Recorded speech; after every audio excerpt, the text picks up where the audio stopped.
الرحيم. وهو على الشمس وعلى السماء وعلى الأرض. يقص كل يوم كان ضرب أنا وهو. استغفر الله العظيم. صفية صفية ايش؟ قومي قومي اطبخي غدا. قومي أنا جيت من الشغل تعبان وراسي قدم مصدع. اولا انت لازم تجي الساعه 12. انا بدري ساعه المطبخ.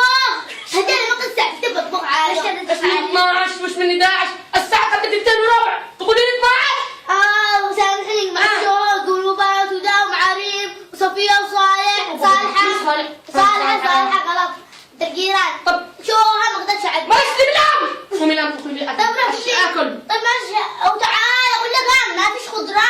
روح فتش الثلاجه ما فيش. انا فتشت الثلاجة. روح طب انا افتش الثلاجة قليلة الادب. ما فيش ماني. انت روحي فتشي الثلاجة شوفي ايش ناقص ولا بقول لك برا جديد. ايش؟ انت لازم تروح تفتش رجال البيت وتصلح زينة البيت. روح انت فتش. مش انا فتش ليش؟ انا افتش. ايوه انت. انا افتش. ايوه انا افتش قليلة الادب. ايش رايك تجيبي لي حق الجدع والبسه؟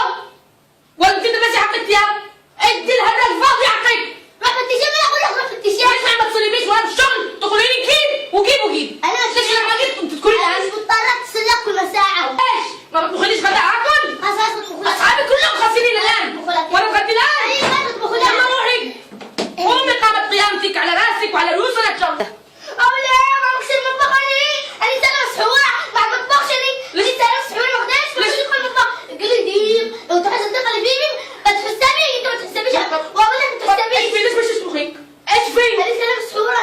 انت مش غريبة. يعني لو مسحورة هموت جوع. متعلمة انا ادخل المطبخ. يا شيخ انت بتكلمني مين؟ انت طلعتي لي الطبخ. انت طالع. اوه معقول. هذه حالة الناس من بعد الواتساب بتخربوا بيوتكم بيداتكم. ويسود